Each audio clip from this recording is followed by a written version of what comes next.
Este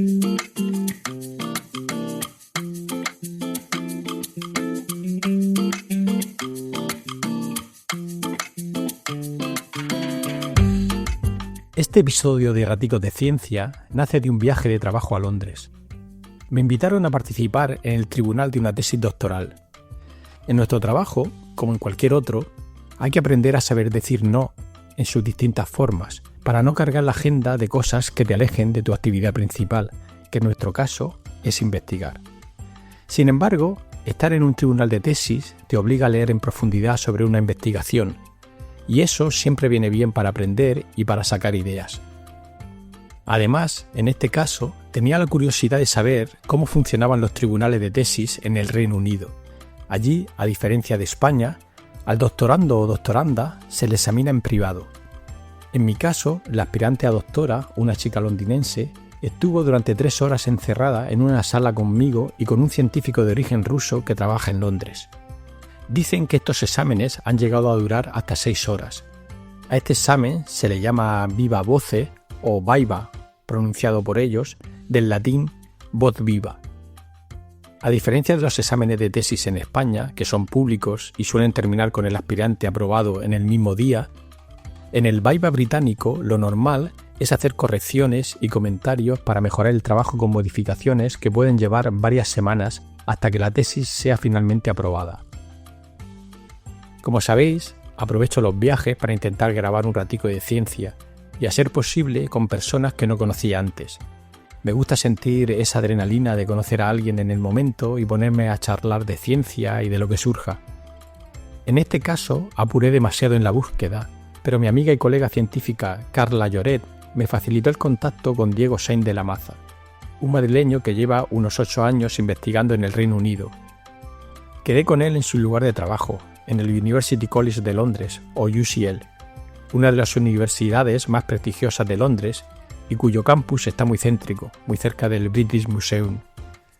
Diego se toma con humor el hecho de que para sus investigaciones tenga que sacarle los testículos a una mosca, algo necesario para estudiar los mecanismos por los cuales las células troncales adultas, como por ejemplo las células epiteliales de nuestro intestino, se dividen para proliferar y eventualmente dejar de dividirse para especializarse en una función concreta.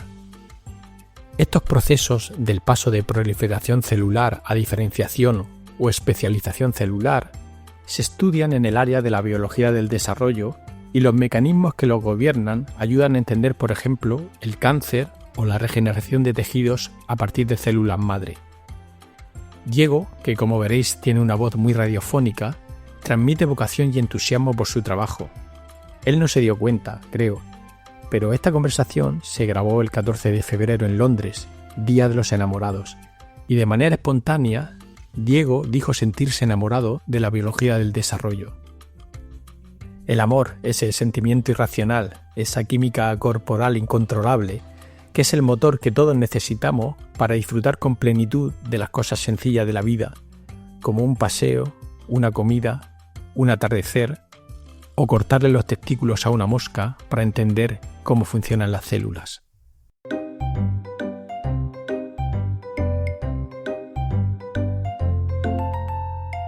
Raticos de Ciencia.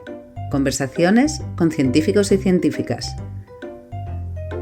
La ciencia, como la vida, se disfruta a raticos.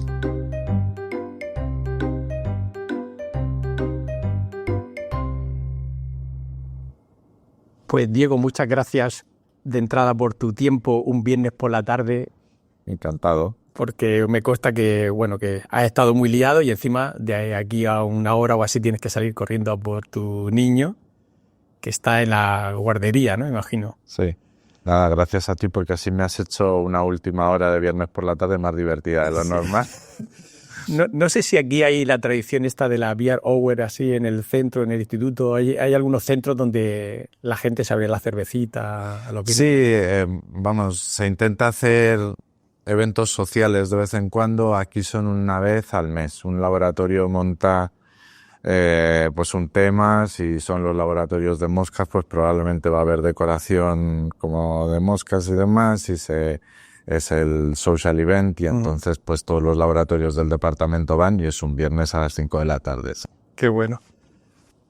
Esta zona me ha parecido muy bonita y me ha sorprendido. No conocía este campus. Estamos en el University College de Londres. Y te quería preguntar un poco por el ambiente científico de la ciudad, porque mi sensación es que, bueno, ayer estuve en otro centro y también muy bonito. Aquí estamos en el centro de la ciudad con edificios históricos que ahora son el centro de investigación. Estamos a 1 hora de la Universidad de Cambridge, por el otro lado tenemos hacia el oeste la Universidad de Oxford. ¿Qué sensación tienes tú al estar haciendo ciencia aquí? ¿Notas como que la ciencia es realmente muy vibrante o se le da mucha importancia aquí en esta zona? Desde luego te da la sensación de que estás un poco en el meollo.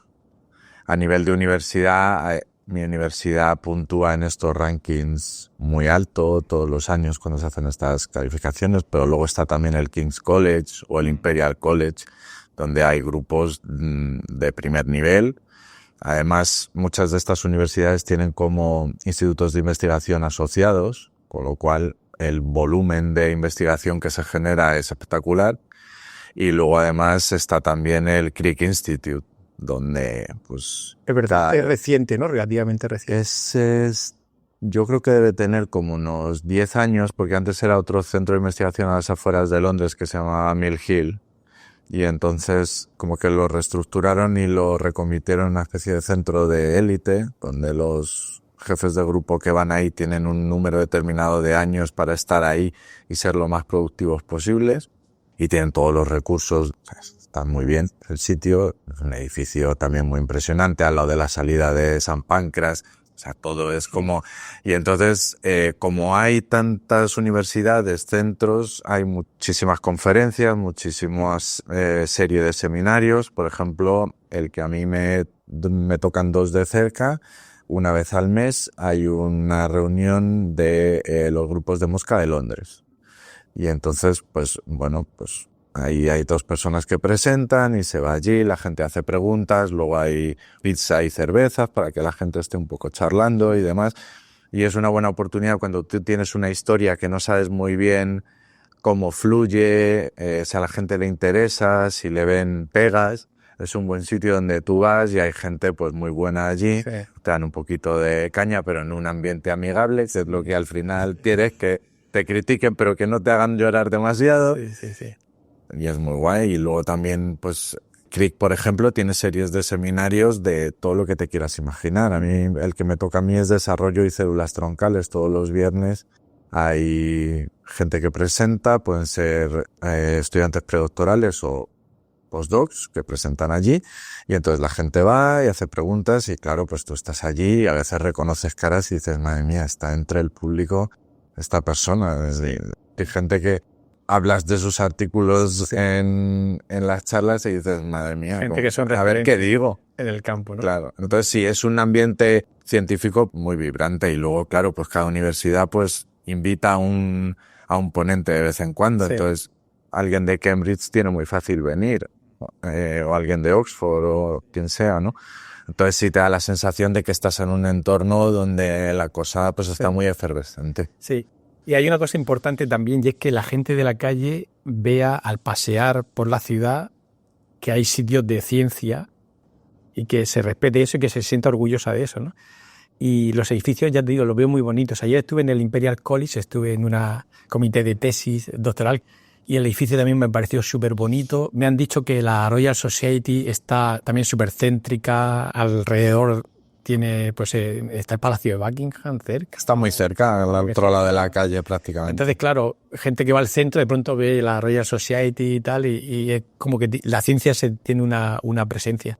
¿Cuál dirías tú que es tu lugar preferido, que cuando tú vas notas ahí un cosquillo? Por lo que me cuentas, quizá el Crick es uno de los sitios que te gusta mucho. El Crick es un sitio, es que impone todo... La arquitectura, todo es muy impresionante. Pero bueno, lo que dices tú, estás paseando por Piccadilly, cerca de la estación de Green Park, tienes ahí al lado el Palacio de Buckingham, pero es que al lado está la Royal Linnean Society, donde se presentó el origen de las especies por parte de Darwin y Wallace. O estás a la altura de Paddington, en la terraza de un pub muy cerca del St. Mary's Hospital, ves una placa azul que dice: en el 9º piso de este edificio Alexander Fleming descubrió la penicilina. Entonces, Londres tiene esa mitomanía que parece que nos quedamos con el paso de cebra de Abbey Road, pero es que luego tiene tanta historia para cualquier ámbito del conocimiento humano que, bueno, pues es que es inevitable. Aquí mismo en esta universidad, al venir para acá, he visto una placa que aquí vivió Darwin de un tiempo también. El edificio de al otro lado de la calle que mencionas es el Darwin Building, porque durante un tiempo vivió Darwin. Pero es que nuestra mascota es una momia del filósofo Jeremy Bentham, uno de los fundadores de la universidad, que abogaba mucho porque se abriera la educación a más gente. Y entonces es la momia a la que solo le han quitado la cabeza, es una réplica de cera, pero es el cuerpo momificado del filósofo. Está en un centro de estudiantes, en una vitrina, y es que pues son cosas que es que no puedes evitar que te sorprendan y que te sientas un poco parte de pues una magia. Sí. No sé si existirá ese tipo de cosas, pero yo a veces lo he pensado que estaría bien en ciudades importantes, en ciudades grandes, hacer como tours, que alguien haga de guía turístico por sitios emblemáticos de la ciencia, ¿no? Yo creo que eso sería algo que hay un público para eso. Esta mañana he tenido la ocasión de pasar por el Museo de Historia Natural. Bueno, me habían dicho que hay mucho para niños y tal, pero yo veía el edificio nada más en las imágenes y digo, yo esto quiero verlo, ¿no? Y la verdad es que me ha impresionado. De hecho, le llaman la Catedral de la Naturaleza o algo así, ¿no? Y nada más entrar te encuentras el esqueleto de un cetáceo ahí colgando del techo y también pues figuras de Darwin, cuadros de Wallace. Y eso, se nota que la gente, la ciencia la tiene ahí delante. ¿No? Sí, yo estoy de acuerdo contigo. Me da la sensación de que la ciencia está muy presente. Sí. Y bueno, tú te has venido aquí a este punto que es un epicentro de la ciencia en el continente europeo y llegaste aquí en el 2017, por lo que he visto, llegaste a Bristol, estuviste un año y después te cambiaste para acá, no sé si fue porque el laboratorio donde tú estabas se cambió para acá, pero claro, yo haciendo cuentas, digo, desde el 2017, digo, este hombre aquí se ha chupado el COVID y se ha chupado el Brexit. Cuéntame, porque claro, tú estás en un periodo de tu carrera, que luego hablaremos también, que es la transición de que, bueno, acabaste de hacer el doctorado, que por cierto lo hiciste en ratones, ¿no? He visto. Y te has especializado en la mosca de la fruta, la Drosophila, y en células madre, y es un periodo de transición que es el periodo donde más se exige la productividad en toda la carrera. Y claro, te caen dos bombas ahí, ¿no? ¿Cómo te ha afectado todo esto? Bueno, pues imagínate la combinación de un laboratorio que se está estableciendo, con lo cual las cosas todavía no están del todo rodadas, una mudanza de laboratorio de Bristol a Londres, que inicialmente el laboratorio estaba en Bristol y luego lo movimos a Londres, y luego pues una pandemia que paraliza el trabajo durante bastante tiempo. Pues sí, se nota, claro, se nota en la productividad, pero bueno, es lo que hay. Yo tampoco lo recuerdo como algo traumático en el momento de decir, madre mía, esto me está retrasando, porque al final es que me lo he pasado muy bien.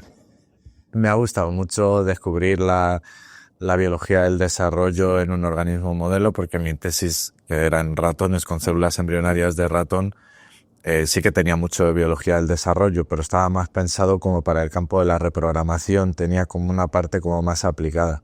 Mientras que aquí ha sido pues enamorarme de la biología del desarrollo. ¿Sí?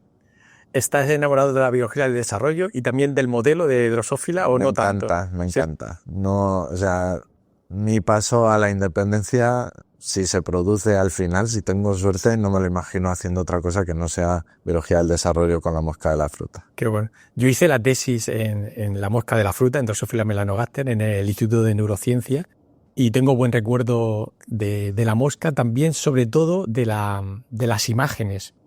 Yo he visto uno de tus artículos recientes, que es un muy buen artículo en Cell Report, y he visto las imágenes de microscopía confocal, donde con fluorescencia marcas distintas proteínas, y las imágenes, la verdad es que en Drosophila son imbatibles, ¿no? Sí, es una de la biología celular pura y dura, microscopía confocal de fluorescencia, pero un montón de cosas.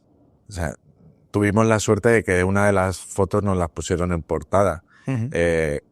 Y era algo tan simple como una tinción de mitocondrias en tejido vivo, pero como tenemos esta batería de herramientas genéticas, lo que habíamos hecho era hacer eso, teñir mitocondrias en un testículo donde todo el linaje somático expresaba GFP en la membrana. Entonces, en la imagen puedes adivinar los límites de las células y quedaba muy bonito. Sí, la biología celular es una maravilla. De todas maneras, Yo recuerdo más de joven que para mí era la bioquímica, la pura biología era la bioquímica, las reacciones. Sí. Cada vez que veo una ruta metabólica, y mira que mi línea de investigación está muy relacionada con las rutas metabólicas, digo, qué barbaridad, qué pereza. ¿Dónde está la célula? ¿Dónde está el marcador? ¿Cómo se ve el tejido? ¿Qué fenotipo hay? Las imágenes de microscopía confocal, para gente que no la conozca, en realidad tienen un punto de magia ahí. Yo también le he echado muchas horas al confocal en algún momento de mi vida, porque tú pones la preparación en el microscopio y entonces le haces una serie de escáner y la imagen va apareciendo como poco a poco y se va limpiando. Y algo que parece muy feo, de pronto le das 12 pasaditas de escáner y te sale, ¿no? Y es un subidón de adrenalina, ¿no? Que te sale la señal donde tú quieres. Y... Cuando ya ves una imagen que más o menos representa el argumento que tú querías hacer, luego pues dices, mira, pues esta le voy a subir la resolución porque esta es la que estoy viendo en la figura del artículo. Y ya la vas viendo salir con una que tarda muchísimo, claro, pero la ves salir y dices, qué bonita ha quedado. Es un gustazo. Yo después de Drosophila cambié al Nematodo C. elegans, que bueno, ahí hay una pequeña guerra amistosa entre los dos animales modelo, entre los gusaneros y los moscólogos. Pero bueno, hay que decir que los dos juntos han ganado varios premios Nobel y que son animales que son muy importantes para la investigación. Y lo que yo siempre digo de C. elegans que me enamora es el hecho de que tú puedes congelar los gusanos, los pones en -80 y a los pocos meses los puedes descongelar. Eso significa que puedes hacer una colección de mutantes y tenerlas congeladas. En cambio, en mosca yo recuerdo que era muy traumático eso de ir pasando las moscas. Es terrible. Es lo único que me hace perder un poquito de amor a la mosca de la fruta. Puesto el dedo en la llaga. Claro, para el que no lo sepa, bueno, pues las moscas las tenemos en viales de plástico con una papilla sólida hecha a base de zumo de fruta, melaza, levadura, una fuente de nutrientes básicos. Y entonces, como no podemos congelarlas, básicamente lo que tenemos que hacer es ir pasando la nueva generación a un nuevo tubo de comida para que podamos mantener esa línea indefinidamente. Y claro, en un laboratorio estándar, pues te puedes juntar con 1000 líneas. Entonces eso significa que cada X tiempo, cuando tengas una generación nueva de moscas, hay un día que pasas unas cuantas horas. Claro. Luego, cuando hablemos de la pandemia, si quieres hablamos de esto, pero claro, desde luego cruzar un Londres desierto para llegar al laboratorio como trabajador esencial, porque tienes que cambiar de tubo de papilla de fruta a 700 líneas de mosca y tirarte aquí 7 horas mientras no oyes ni un solo coche pasar por la calle, era un poco como la escena de Abre los ojos, ¿no? Claro, no había pensado en eso, ¿no? ¿Tendríais permiso especial para venir? Tuvimos que pedirlo porque si no habríamos perdido todas las líneas del laboratorio, claro. ¿Y no tenéis a alguien contratado especialmente para eso? ¿Vosotros? Tenemos a alguien contratado para elaborar la comida, pero en otros institutos más top, eso hay técnicos que lo hacen. Aquí en este laboratorio, del primero al último, nos toca dar el callo, ¿no? Y nos tenemos que poner de acuerdo. Y ese día hay 2 o 3 horitas que estamos todos, que lo único que oyes desde fuera del laboratorio es el choque de botes de plástico, clac, clac, clac, clac, clac, clac, así todo el tiempo. Sí. Del COVID, yo lo que recuerdo, a todos nos paró un poco, pero nos paró un poco a todos por igual. Obviamente durante unos meses no pudimos hacer experimentos, pero creo que el mayor daño que hizo es que después del COVID, al menos yo lo noté, hubo un parón de gente, de estudiantes que empezaban el doctorado, de gente que venían de máster. Entonces, los laboratorios normalmente se nutren de piezas de infantería, digamos, que son los estudiantes. Y claro, la movilidad de la gente se bajó porque había temor de si volvía a haber un brote y demás. Entonces ahí sí que yo creo que se puede decir que hubo un parón casi de un par de años, ¿no? Yo creo que también se notaba incluso en las interacciones sociales de la gente. Nosotros antes, aquí en el piso en el que estamos, había 3 laboratorios de mosca y 2 de gusanos. Y éramos una piña y los viernes prácticamente religiosamente era ir al pub. Y luego nos encerramos, que a mí tampoco me vino mal porque me puse a escribir el artículo que acabas de mencionar, que es algo a veces un poco complicado en la vorágine de los experimentos encontrar tiempo para escribir, entonces tampoco me vino mal. Pero a la vuelta sí que se notaba que ya pues uno salía y se iba a casa. Se perdió la costumbre un poco. Sí, no sé, todo se quedó un poquito como más frío y costó mucho luego también arrancar pues reuniones de laboratorio que antes pasaban muy frecuentemente o más seminarios que se paralizaron durante mucho tiempo. Yo le vi perder un poquito la vida al trabajo científico. Ahí empezó un poco el boom de las videollamadas y videoconferencias, que todos sabemos que no es lo mismo, igual que no es lo mismo que tú y yo estemos aquí hablando cara a cara que si estuviéramos hablando a 1000 kilómetros de distancia por una pantalla, ¿no? La sensación no es la misma. Y mi sensación, no sé qué opinas tú, es que se abusa ya demasiado de esa videollamada. Como es fácil hacer ese tipo de reuniones, yo hay días que llego y tengo 3 reuniones de Zoom y a lo mejor es excesivo. Y antes, cuando era en persona, es como te reunías para algo que era más concreto y para solucionar algo, ¿no? Sí, no, a mí me pasa igual. Hombre, es una herramienta que va a ser muy difícil quitarse de encima porque el poder que tiene es espectacular. Incluso pues conferencias que te habilitan una asistencia online. Sí. A lo mejor es imposible que puedas pagar todo lo que implica una conferencia. En cambio, puedes escuchar a gente que es rompedora en tu campo online. Pues sí, eso es imbatible. Pero una reunión donde hay que discutir y hay que ponerle pegas a alguien no sucede igual si alguien comparte pantalla. No, es que, pero se me oye. No. Bueno, vamos a hablar un poquito de tu trabajo y tu investigación, porque viendo tu currículum, pues tienes una coherencia temática, digamos, en las células madre o células troncales. Primero trabajando en células germinales de ratón y haciendo la tesis en la Fundación de Investigación Biomédica del Hospital de la Paz en Madrid. Y después, como decimos, pues has cambiado a Drosófila, pero también trabajando en estas células madre, que para que el que no sepa muy bien lo que es, pues son células con capacidad de proliferar, digamos, indefinidamente hasta que se diferencian, hasta que se especializan en ser una cosa, ¿no? Eso de una manera muy, muy sencilla.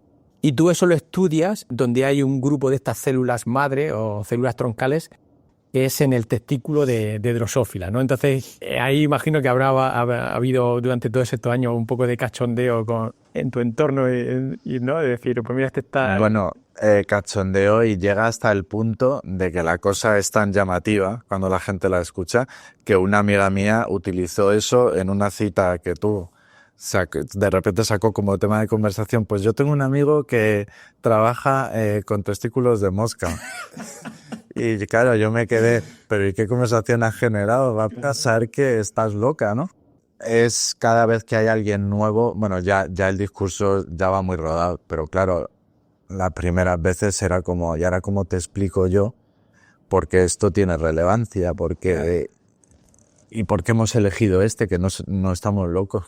Claro. Tú, de hecho, escribes un artículo de divulgación, que luego lo pondremos en las notas del podcast también, para la Sociedad de Científicos Españoles aquí en el Reino Unido, que se titula Sí, mi investigación trata sobre testículos de mosca. ¿Qué hay de raro en eso, no? Y está justificando un poco... Claro, al final la pregunta más inteligente que puedes hacer cuando yo te cuente que trabajo en testículo de mosca es ¿pero eso para qué? Que parece, la gente a veces dice, no, perdona, es una pregunta muy tonta, ¿para qué? Yo no, si es la inteligente en realidad, sí, las buenas son las que hacen daño. ¿Para qué? Pues porque si, en mi caso, normalmente la gente asocia las células troncales al desarrollo embrionario, porque durante el desarrollo embrionario, pues las células troncales se dividen y luego pues dan lugar a todas las células del cuerpo. Pero en mi caso yo trabajo con células troncales adultas que son las que regeneran las células que tú pierdes en un tejido ya como ser vivo adulto. Pues si piensas en tu intestino, que tienes millones de células intestinales, todas esas se reemplazan en menos de una semana. Bueno, pues eso es posible porque hay unas células troncales intestinales que están generando nuevas y nuevas y nuevas. Y los mecanismos están conservados. Y hay muchos mecanismos que están conservados. Entonces, para trabajar con células troncales adultas en la mosca de la fruta, o gónadas o intestino.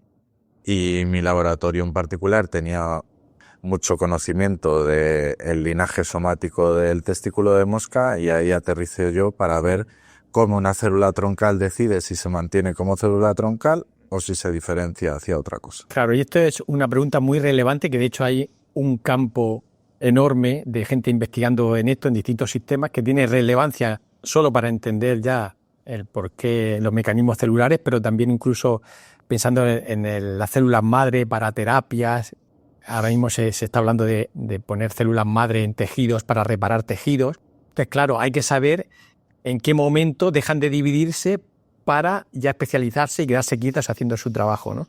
Y esto es algo que es muy relevante y por lo que yo entendí de tu artículo, que de nuevo es una revista para gente que no la conozca, pues de primer nivel en Cell Report, tú ahí lo que demuestras es que en esta decisión de esa célula madre de seguir dividiendo o especializarse y ponerse a hacer su trabajo, hay una cosa que es muy relevante, que es el control de la mitocondria, que es como la fábrica de la energía de la célula. Y si no recuerdo mal, cuando se están dividiendo continuamente, lo que hacen es frenar o inhibir la actividad de la mitocondria, ¿no? ¿No es así? En general, el paradigma cuando se habla de células troncales y metabolismo es que si una célula troncal está proliferando, va a tener una menor actividad mitocondrial, mientras que cuando se diferencia, lo va a incrementar. Aunque hay muchas excepciones a esto y no es tan blanco o negro, nuestra pregunta iba más: ¿cómo une una célula la decisión de que se divide o no se divide con su identidad celular? ¿Por qué una célula troncal se divide y luego sale del ciclo celular para no hacerlo ya más y se diferencia? ¿Dónde está el link? Sí. Y entonces nosotros lo que describimos en el artículo es que una proteína inhibidora del ciclo celular, que está implicada en muchos tumores humanos también, que el retinoblastoma, es la que inhibe la progresión del ciclo celular. Y como esa proteína también inhibe un complejo transcripcional muy importante, el hecho de salir del ciclo celular va acoplado a una serie de cambios transcripcionales que, en último término, lo que hacen es facilitar que esa célula pueda incrementar su capacidad mitocondrial y pueda diferenciarse. Sí. Eso a mí de entrada me resultó un poco contraintuitivo, porque uno piensa que cuando una célula se está dividiendo es como que va a necesitar más energía y va a necesitar más mitocondria, ¿no? Es una pregunta que sigue saliendo continuamente, es que es contraintuitivo. Sí. Tú te imaginas que una división va a implicar un gasto de energía importante, hay que sintetizar grasa para más membrana, hay que replicar el ADN, hay que hacer muchas cosas. Y sin embargo parece ser que hay algunas que no funcionan así, que el principal mecanismo para obtener energía no lo utilizan y utilizan otras vías diferentes. En cáncer también sucede mucho. Muchos tumores prefieren utilizar otras vías como la glicolisis y no utilizan la mitocondria y vaya si proliferan. Sí, sí. Vaya si proliferan. Se suele dar como hipótesis que si vas a proliferar mucho, a lo mejor usar tanto la mitocondria y liberar tantas especies reactivas de oxígeno, pues puede dañar el ADN y por eso la célula decide no hacerlo así. Que si vas a replicar mucho tu ADN porque te vas a dividir mucho, el hecho de utilizar la ruta glicolítica te permite derivar metabolitos a sintetizar nucleótidos, pero a menos que yo esté equivocado, una respuesta convincente de dónde saca es realmente la energía.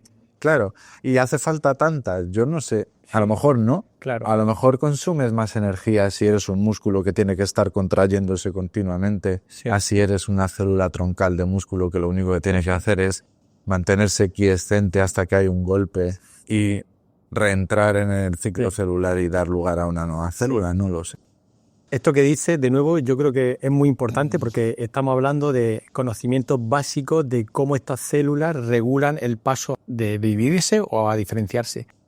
Y hay que decir que esto está hecho en un modelo como Drosophila, donde tú para decir que esto funciona así, tienes que hacer los experimentos desde 3 o 4 ángulos diferentes. Yo creo que quizá en otros campos no son tan exigentes, pero en Drosophila, como tienen muchas herramientas genéticas y muchas maneras de probar lo mismo, te las piden, ¿no? Entonces, a lo que voy es que es un trabajo que si tú dices que eso funciona así, es porque funciona así, porque lo han mirado de muchos ángulos, ¿no? Claro, al final la principal base de trabajar con Drosophila es la genética. Es el poder controlar la expresión génica en el tipo celular que tú quieres, cuando tú quieres, generar los mutantes de una manera relativamente sencilla, validarlos, hacer clones para comparar en un tejido, porque esa es otra arma muy poderosa, ¿no? Tú generas un mutante en un tejido adulto, pero el resto del tejido no es mutante. Esa manera de generar clones para ver que dentro de un tejido sano células individuales mutadas, cómo se comportan, pues es también muy potente. Entonces, claro, sí, entiendo que puede ser un arma de doble filo. Dado que tú tienes todas estas herramientas, pues ¿por qué no las usas todas para justificarme tu argumentación? Mientras que en otro modelo animal donde cueste mucho más trabajo, pues a lo mejor con que hayas llegado hasta aquí, pues como no se puede llegar más, pues ya está. Bueno, aún así es una gozada trabajar con Drosophila. Mirando un poco tu artículo, he visto que aparte de todas estas herramientas genéticas, la microscopía, pues también hacéis secuenciación del ARN, o sea, como que está muy atado, ¿no? Y de nuevo, yo creo que esto puede ser muy relevante para que otra persona que esté trabajando con células madre, pues a lo mejor en biomedicina para regenerar un tejido, pues a lo mejor se fije en las mitocondrias a la hora de regular esos procesos, ¿no? De que se diferencie o no se diferencie, ¿no? Sí, al final la biología del desarrollo yo creo que nunca ha estado más de moda, porque si a lo que queremos ir es a una medicina regenerativa, ser capaces de generar órganos casi de la nada, necesitamos saber cómo se forman desde el principio y cómo se mantienen, porque cómo vamos a recrear en un cultivo algo que no sabemos cómo sucede in vivo, ¿no? Sí, sí. Yo creo que es importante explicar a la gente, ¿no?, la importancia de estos trabajos, por muy chocante que parezca, que es en el testículo de una mosca. Me estoy acordando en un programa de Raticos de Ciencia que entrevisté a Antonio Tobar, que trabaja con pingüinos y trabaja con la caca de los pingüinos. Entonces, que le decían sus amigos, le decían, bueno, tú sigues con este proyecto de mierda. Pero fuera de las bromas, ¿no?, de los pingüinos, por ejemplo, era muy importante para saber ni más ni menos que los equilibrios de los niveles de hierro en los ecosistemas marinos de la Antártida, que tienen una influencia enorme, ¿no?, en el plancton y todo esto, ¿no? Y el tuyo, pues que también tiene un impacto muy grande. De hecho, gente trabajando con cosas que pueden parecer ridículas de la mosca, pues ha conseguido ya como son 5 premios Nobel. Gente que ha estudiado pues los ritmos circadianos en Drosophila. Hay que decir que se utilizó Drosophila para demostrar que los cromosomas eran los portadores de los genes, el efecto de la radiación en los genes y descubrimientos realmente que son fundamentales. Entonces ahora la pregunta del millón que tengo para ti es que tú, como decías, estábamos en el proceso en el cual tú ya has mostrado que eres capaz de hacer un trabajo pues muy importante a nivel científico y estás en el paso de ya intentar quizá montar tu propio grupo y hacer tu propia línea de investigación en algún lugar, ¿no? Y quizás sea el momento más importante de la carrera de un científico. La pregunta es, ¿este trabajo... Bueno, tienes otras publicaciones también, pero este es uno de los tuyos más importantes. ¿Este trabajo en Cell Report tú crees que te va a dar para el motor suficiente como para llegar a ser investigador independiente en algún lugar? No, no lo creo. Creo que hace falta alguno más, porque somos muchos intentándolo y hace falta... Los currículums cada vez son más competitivos. También... A mí me da la sensación de que para investigación básica cada vez, incluso en países que tienen mucha tradición de investigación, se destina cada vez menos y entonces pues somos muchos y Y es muy difícil, es muy complicado. Sí. Yo no creo que esto sea suficiente, pero bueno, la ilusión es lo último que se pierde. No, te preguntaba esto porque realmente, a pesar de que el sistema cada vez se está diciendo más que no importa tanto el número de publicaciones como la calidad, porque tú puedes hacer un solo descubrimiento en 15 años y ser un descubrimiento que cambie el paradigma de muchas cosas en biología, pero aún así pues se sigue mirando un poco el currículum a peso en algunos lugares, ¿no? Y sí que es verdad que a lo mejor para ofertas de trabajo muy concretas de algún instituto, pues que esté interesado en células madre o medicina regenerativa, tu perfil simplemente ve en tu trabajo lo que sabes y tu background y dice, mira, te fichamos, ¿no? Pero es difícil eso, ¿no? Es muy difícil. Y al final, imagino que por mucho que se intente, ciertos prejuicios se quedan ahí. Pues si tú ves a una persona que ha estado haciendo un postdoc largo de 7, 8 años y ves que te aparece con 2 publicaciones, pues... Y al final, la falta de tiempo muchas veces también es un problema, porque si tú tienes que evaluar, no sé, 100 propuestas que te han llegado, y bueno, 100 a lo mejor es mucho, pero no sé, un paquete de 20, tienes que poner algún filtro de alguna manera. O sea, hace falta todas estas propuestas de evaluar de otra manera, y es que hace falta tiempo y hace falta personal, porque si no... necesitas necesitas pasar un tamiz porque te van a llegar muchas propuestas. Sí, sí. Yo he estado en comisiones de evaluación de gente junior y me da mucha rabia ver eso, que currículums a lo mejor que yo creo que tienen una pinta buenísima, que no llegan. Y yo siempre digo que en estas, tipo Cajal, Juan de la Cierva, debería haber una entrevista de 5 minutos. Porque tú en 5 minutos, escuchando a una persona que te explique cuáles son sus planes, tú ya detectas quién tiene chispa, quién tiene buena idea, quién tiene motor, quién tiene ilusión. Y luego a lo mejor otra persona que tiene un currículum más brillante es porque le ha pillado una buena ola, pero luego no tiene ese motor para arrancar por sí misma, ¿no? Yo también creo que eso sería un criterio que mejoraría mucho las convocatorias y el talento de la gente a la que cogen. Es muy común aquí que haya una fase de entrevista de eso muy corta, donde se la juegan ahí, pero también al mismo tiempo demuestra tu capacidad de ser conciso, ir a lo importante, a lo estratégico y a vender tu producto, vaya, que es de lo que se trata. Tú estás aquí en una universidad, no sé si aquí te han dado alguna opción de dar clase o de seguir aquí haciendo tu carrera o tu plan ideal sería volver. Bueno, me has contado que ya tienes un niño de 1 año y medio, que eso también a veces te cambia un poco la perspectiva, ¿no? Porque ahora tú tienes que tomar decisiones ya un poco contando con otras personitas. Cambia, claro, sí, total. En mi mundo ideal yo vuelvo a España a establecer un grupo de investigación, aunque me encante Inglaterra. Yo sé que esto no es popular, todo el mundo se cree que los españoles estamos aquí llorando porque no hay sol y demás. Mis amigos en España no entienden cómo sigo tanto tiempo. A mí me encanta, pero no me imagino toda la vida viviendo en Inglaterra. Entonces, si voy a dar ese paso crítico que tú mencionabas, me gustaría darlo en España y no en el Reino Unido.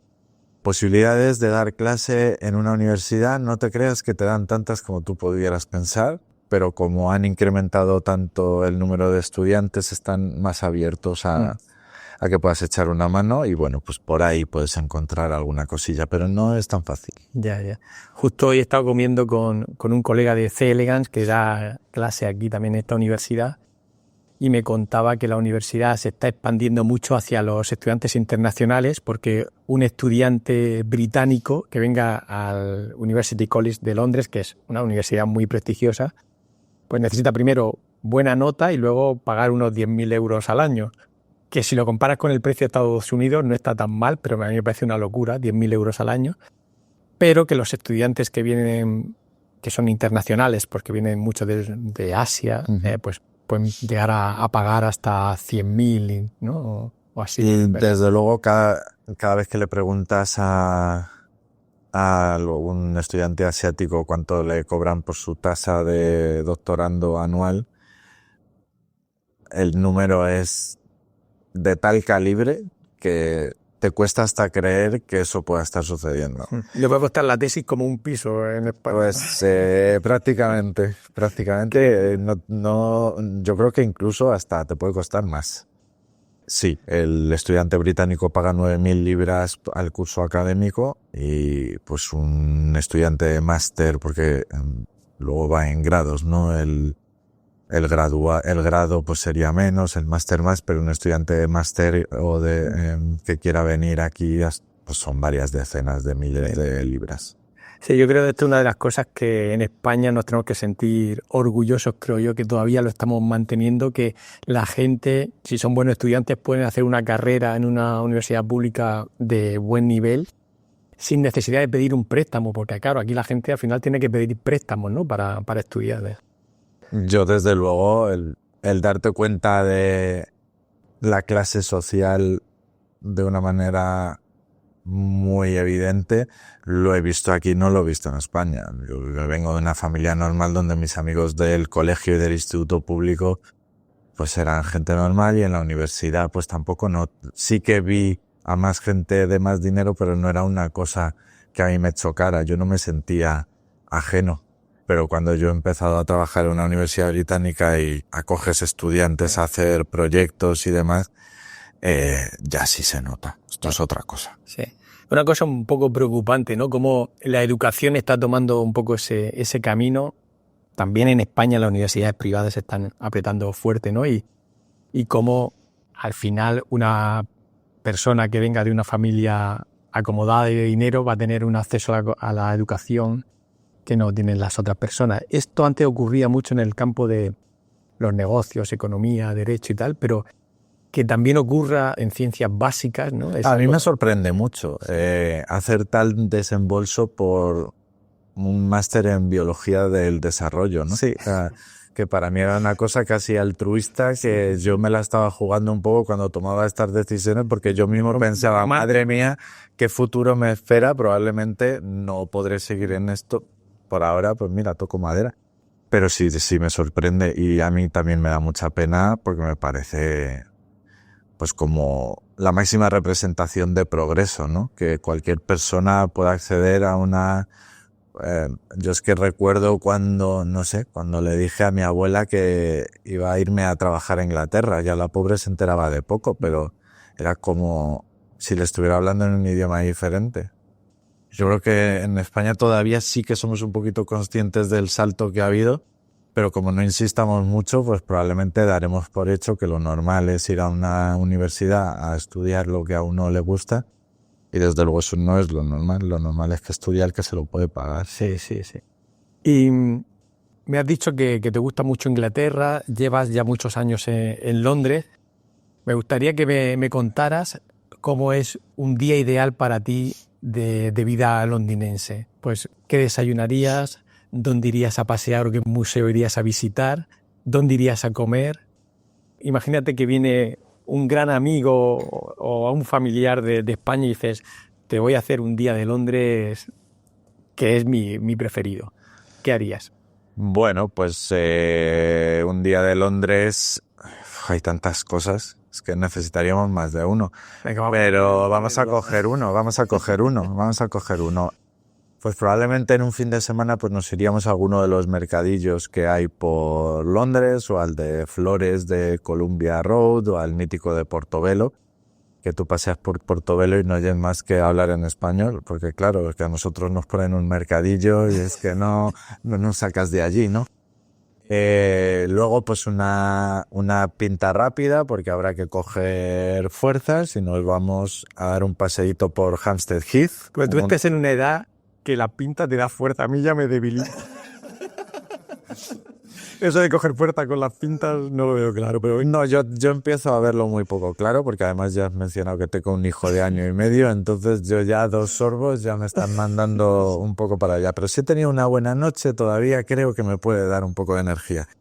Y pasear por Hampstead Heath, un parque del norte de Londres precioso, con vistas panorámicas a la ciudad, y en uno de los pubs de la zona, que Hampstead es muy bonito, tomar un roast beef, el típico asado de los domingos. Porque la carta de los domingos de los pubs es para comer asados. Así, carne asada, pero carne asada con Con el juguito. jugo de la carne, el gravy que hacen ellos. Sí, sí. Pues el roast beef, pero también tienen pollo, cordero, tienen varias, pero lo típico, el Sunday roast, Sí. con las verduras y el pan que ellos hacen, el Yorkshire pudding, una especie de soufflé. Está todo muy rico. Hay cosas de la cocina inglesa que están ricas. Pero esto es una batalla que tengo perdida, nadie me cree, pero ¿no? hay cosas que están buenas. ¿Y de actividades, qué actividades te gustaría hacer con esa persona querida? ¿La llevarías a ver un partido del Chelsea, a ver un musical, a un museo? Los museos, estamos todos siempre que podemos, porque además es gratuito, salvo que sean exposiciones temporales y demás, pero pues ir a la National Gallery a ver los cuadros de Turner o a la Tate Britain Uh-huh. y echar ahí el ratillo. Sí, aquí los museos, como tú dices, son gratuitos, pero siempre te ponen donativo recomendado. Sí, cada vez son más insistentes, cada vez te sientes un poquito más violentado por no dar nada, pero Yo hace unos años estuve en el British Museum y me hice el tonto. Y bueno, mientras lo recomiendes, pero hoy reconozco que sí que he dado 5 libras en el Museo de Historia Natural. De ahí me ha tocado ahí la fibra. no, está muy bien el de Historia Natural, es muy imponente.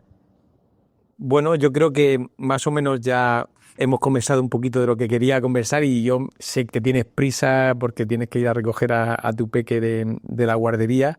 ¿Cómo ha cambiado ahora la vida con el peque? Porque ya lo del pub, eso ya Bueno, hay que hacer turnos, ¿no?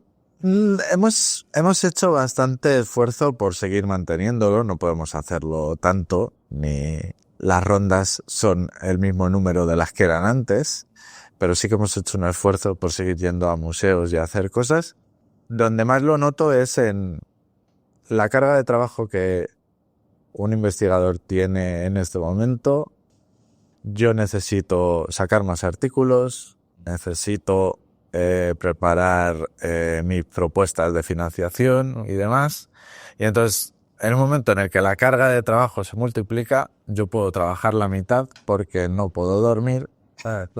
Porque a lo mejor me planifico que hoy de 11 a 2 de la madrugada voy a estar preparando esta propuesta, pero resulta que de 10:30... Hay alguien vomitando. Entonces, el no ser dueño de mi tiempo, porque yo antes, pues dices, pues mira, este fin de semana me lo paso en el Confocal y me pongo al día de todo lo que... Eso se acaba.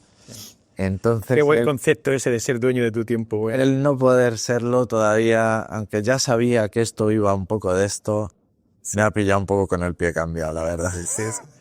Pues nada, te seguiré la pista en tu carrera y ojalá que puedas cumplir esa ilusión y este sueño que dices de volver a España y abrir tu grupo. Yo sinceramente lo que te digo, esto de que yo con 5 minutos hablando con la gente veo si tiene capacidad o potencial o madera para esto, y a ti te la he notado porque desde el principio has dicho que estabas apasionado de la biología del desarrollo, estabas apasionado de la drosófila y lo he visto el trabajo que has hecho. Vamos, yo si tuviera un instituto te ficharía para mi departamento y espero que alguien lo vea esto en algún momento. En España, como sabes, hay muchos grupos de drosófila, hacen reuniones también cada año, cada 2 años, no sé si has estado en alguna. No vez. pude estar en la anterior, Sí. pero estuve en el último congreso de la Sociedad Española de Biología del Desarrollo y conocí allí a varios y sí que conozco a gente. Muy bien. Pues, a ver, yo creo que obviamente que te conozca gente drosófila y que tú los conozcas es bueno, pero claro, como digo que hay mucha gente drosófila, a lo mejor es una mejor vía venderse por la especialidad de células madre y células troncales y medicina regenerativa, ¿no? Para buscar un espacio diferente y separarte. Sí, hay que buscar el perfil propio. uso. Sí. Y bueno, ahora mismo la medicina regenerativa, yo creo en España se le está dando también un impulso grande a nivel de investigación y yo creo que tiene muchas cosas que aportar ahí. Muy bien, pues Así. tomo nota. Mucha suerte y muchas gracias por tu tiempo. Muchas gracias. Hola Diego, ¿cómo estás? Mira, estoy montando el audio de la conversación del otro día y echo de menos un par de cositas que me gustaría que me comentaras. Al final acabamos la conversación un poco a la carrera porque tú tenías que ir a la guardería y yo me tenía que marchar al aeropuerto y estábamos ahí un poquito estresaditos con el tiempo. Pero si pudiera grabarme un audio breve comentándome un poco cómo el Brexit ha afectado o está afectando a los investigadores que no sois del Reino Unido, pues genial. Y también que me contaras algo de esta asociación de españoles investigadores que estáis en el Reino Unido. Y bueno, pues muchísimas gracias de nuevo y un abracico. Chao, chao. Hola Julián, ¿qué tal? Bueno, pues yo personalmente no noté ningún efecto del Brexit, a efectos de trabajo, de vida personal, porque yo me uní a mi laboratorio en Bristol en 2017, en otoño de 2017. Entonces el referéndum había sido en junio del 16, si no recuerdo mal, y como recordarás hubo unos años al principio que es que no se sabía la situación hacia dónde iba a evolucionar, no se sabía si pues simplemente se iba a hacer un Brexit muy blando, si se iba a hacer otro referéndum y a lo mejor no se acababa saliendo. Entonces yo recuerdo incluso en mi entrevista de trabajo preguntarle a mi supervisor, digo, bueno, con el Brexit, ¿a qué problemas me enfrento? ¿De trabajo? ¿De allí la vida normal? Y mi jefe no supo, dice, es que no sabemos nada. Por ahora todo sigue igual, entonces entiendo que por un tiempo seguirá todo igual. Y nada, pues para allí me fui. Y los 2 primeros años prácticamente es que ni siquiera tuve que hacer ningún trámite administrativo, es que la cosa pues no arrancaba.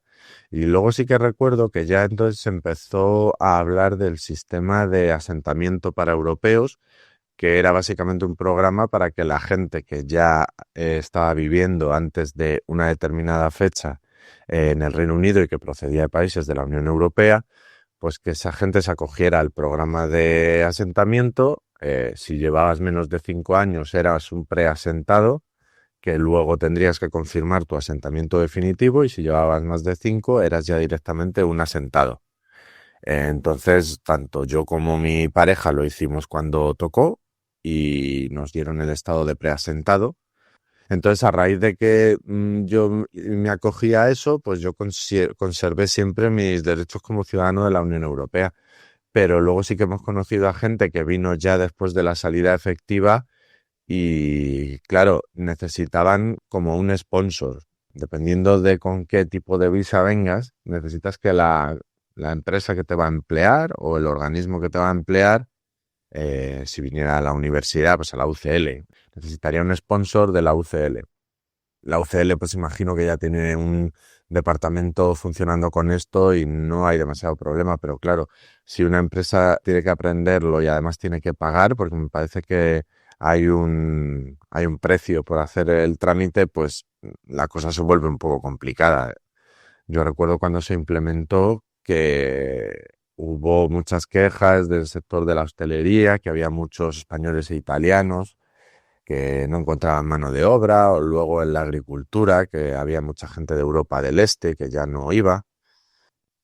Además, muchas veces los laboratorios no tienen la opción de ofertar posiciones muy largas en el tiempo. A lo mejor pueden ofertarle a un postdoc 1 o 2 años y ya está, o sea, y le dan la opción de ir pidiendo becas a ver si alguien les financia y se pueden quedar, pero lo que le puede garantizar el laboratorio es poco tiempo. Entonces, eso sí que es un problema ahora. Hay muchas veces que se quejan de que la gente no pide, o sea, no aplica, las plazas se quedan desiertas y hay que esperar a que el laboratorio pues recaude más dinero y pueda ofrecer algo más atractivo. Y luego ahora pues te hago una pequeñita mención a la Sociedad de Científicos Españoles en el Reino Unido, ¿vale?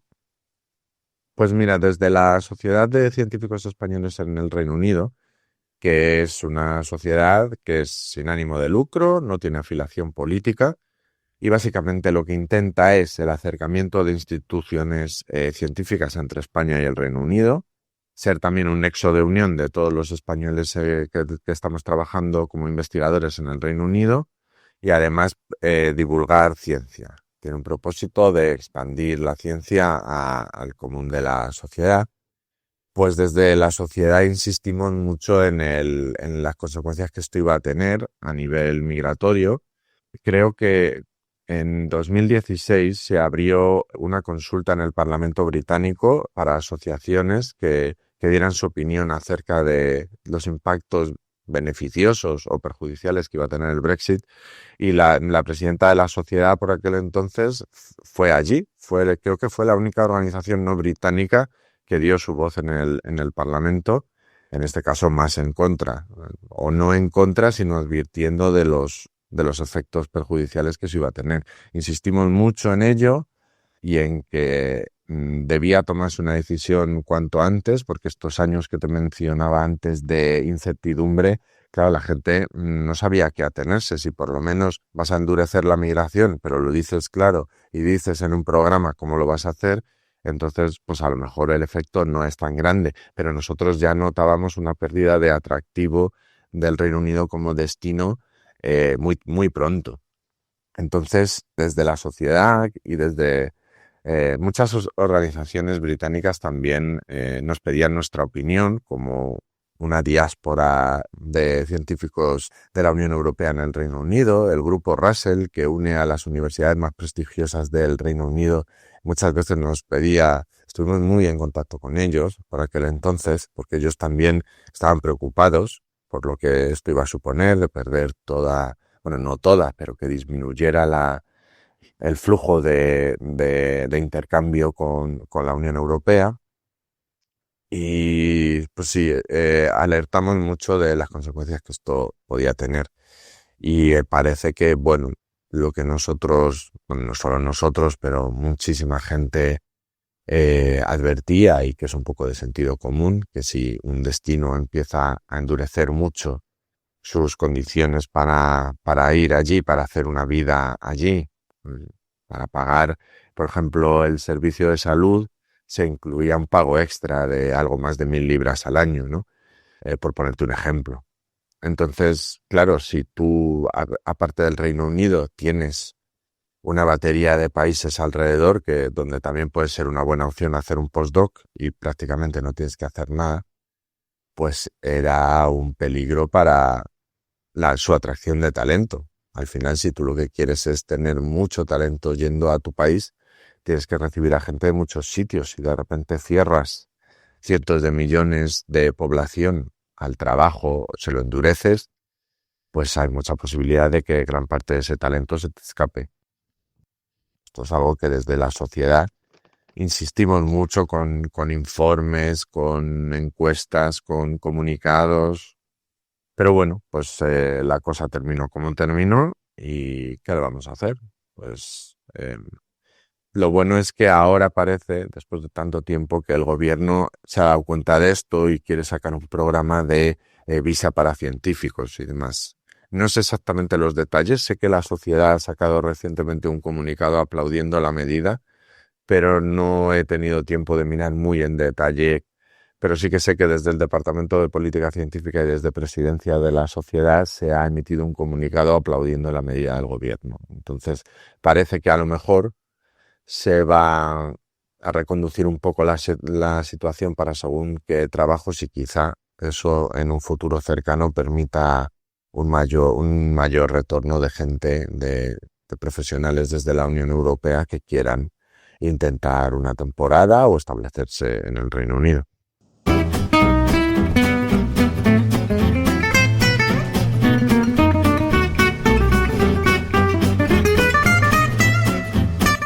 Hasta aquí Ráticos de Ciencia. Te esperamos en el próximo podcast.